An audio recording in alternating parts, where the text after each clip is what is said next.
So, here we go.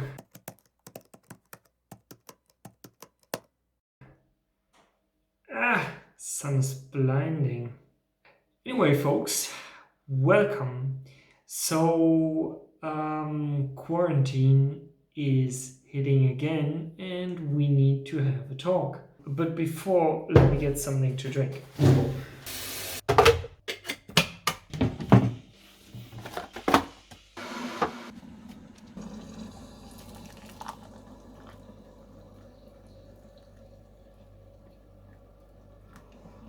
So, since everyone is usually making...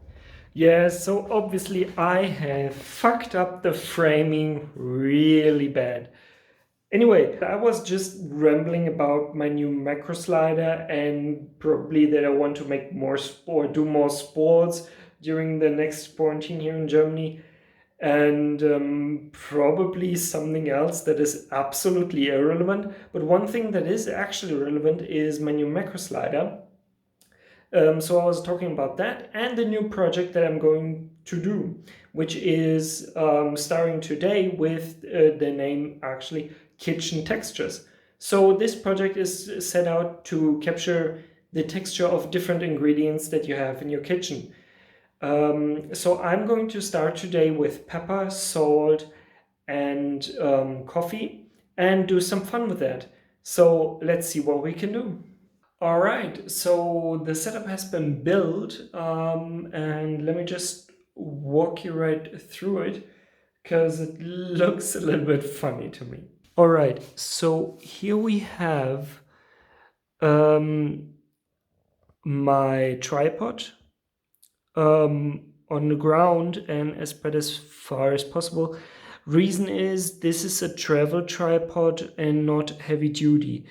And with that bummer of a lens and that macro rail, that would be too heavy for this entire setup. So it will lose weight overhead. Also, doing that on the ground, as you can see, enables me just to shoot top down, which is what I actually was looking for. Now, connected to my camera, I do have a trigger remote.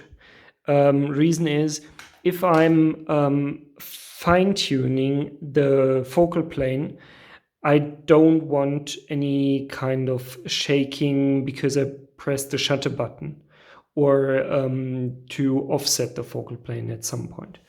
Also, I do have the coffee beans now in a plastic container here.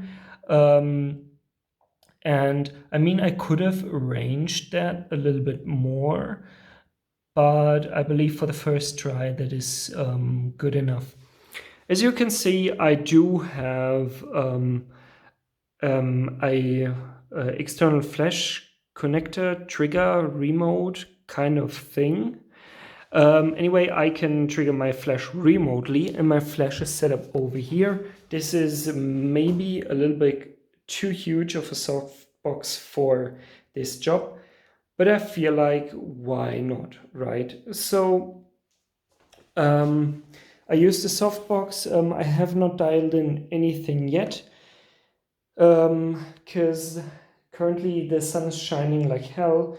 But for this project, I need consistent light, therefore also the external flash. So I'm going to blind the windows now, make a blackout in here, and dial in the flash so that things work fine, or as they should. So see you in a bit with the result. Okay, so by of now you probably can tell it's got a little bit later than expected. Actually, 2 days. It is Wednesday morning, 6:30 roughly, and I had some problems. So the majority is actually because I did not charge the batteries of my flash. Therefore, I built up the entire setup, realized my flash is empty, built down or removed the entire setup, charged the flash, and did the shooting the next day. But yesterday I also had to work, so I did not have the time to actually do some video. But we can hop on the computer and see what results we got. So let's get to it. Okay, so here we are in Photoshop, and before we get started, let's just actually set the ground. So what I did is I imported all the photos into Lightroom, reworked them color-wise, imported them into Photoshop, and stacked them. Also, I did some more or less creative work on them, so that you don't expect now that we're going to rework them together. I'll just show you the result. So let's get to it. So one thing that I find really fascinating is I am actually the first time working with a macro slider. What I found on the internet is this more or less artifact on the borders. Now, what happens when you are working with a macro slider and Photoshop stacks them afterwards, you will end up with photos that are closer. They are smaller from the entire frame, basically. Given that, the borders of your stacked image will always be a little blurry, like here. Now, one thing that I made as an error is probably that I took too large steps when actually taking the pictures. So for the coffee beans, it took me like, I believe 10 pictures. But the problem is that I still have here some issues, as you can see here, with blurred out lines. So these are things for the future that I just need to work on, take more pictures, and Photoshop will take care of the rest. So yeah, this is basically that. So this is the coffee beans image. I really do enjoy that. I mean, in hindsight, I could have done a little bit more. What I really think is cool by luck, to be honest, is that no bean is particularly in the center, but there is some kind of black hole. I think this is quite cool. What I want to avoid the next time is a bean facing the flash like that, because these areas, I reworked them already, but they were burned like hell. So I'll just have to take care of that later on. Also, I have some beans that are facing upwards, I have some beans that are facing downwards. For the next time, I could think about turning all face up or all face down. Maybe that is doing something, I don't know. That is just something that I'm coming up with right now as I'm talking about that. Alright, let's move on to the next, which is some pepper. So I really love this image. Also, again, for this image, nothing has been particularly arranged, which means I'll just pour the entire bag of pepper into this plastic tray that I showed you earlier and just place it on the camera and went for it. What I really love about this image is more or less this chaotic but somehow interesting structure. So here I did, as far as I can tell, not too many of focus stacking mistakes, because this surface was, due to the smaller granular size of these peppercorns, way smaller than the coffee beans. So this is basically what I did here. Now, the last thing that I did was some salt. I do have some kind of blue Persian salty whatever stuff. So this is basically the result. What I realized here, for some reason it looks like ice. I'm not sure why. It's maybe somehow due to the white balance. I tweaked that really far into the blue area or to a colder picture. But I think somehow it works at least. But this is definitely the picture that I'm least satisfied with. I honestly don't know why. Anyways, I did some creative work. Now, one thing that I really enjoy is this Andy Warhol 4-part picture, whatever crazy color thing they call it, pop art or something, I don't know. So I took an approach to that using the coffee beans picture, because I think the coffee beans do have the perfect texture for actually doing that. Because the pepper would be too small and the salt would be just too white, I guess. There is nothing particularly interesting. So I did that, and I'm not sure if I perfectly like it, but I think it's to a degree really cool. And the last thing that I did was that one.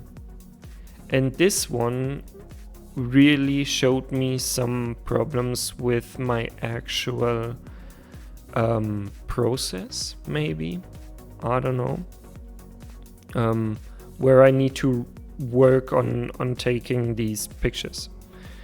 So what my vision is basically that I could go for some kind of, let's say, picture that you can hang in your kitchen, because it suits the environment, it suits somehow the mood, it gives some interesting points to look at. So I want to basically incorporate ingredients into a picture and put that on the wall, shortly put. Anyways, this picture for me does not work. So my idea was that I have some kind of 3-parted picture, basically, and have in each picture another ingredient, another texture, and maybe another tint or color or things like that. But given that I have 2 brown things on either sides and the white one in the middle, this picture does not really work for me. Also with the blue tint in the salt grains here, it seems a little bit off in my taste, right? But while actually taking this picture and while actually reworking these pictures, I have realized that there is a whole myriad of things that I could do. So in regards to the actual brown picture that I obviously anticipated, I think about a largely grained sugar, because that seems to be something that could work in here, because the salt, texture-wise, it somehow fits in there, because it gives some contrast to this roundy, bally shape of the pepper and the coffee right in between. But color-wise, the white is just too off. It does not feel right. But brown granulated sugar would actually color-wise fit and give some kind of dividing texture in between this roll between this round and bally shape.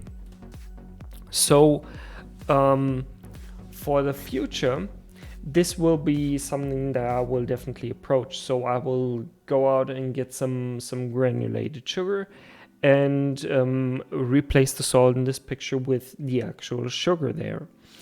Also, I do have some vision using cinnamon sticks, granulated sugar sticks, and some other sticks that I don't know currently what it should be. I was thinking about vanilla sticks, but they are extraordinarily expensive, meaning one stick costs me here in Germany like $5 or something, and I am really not that keen on spending so much money just to have some vanilla sticks for photo shooting, to be honest.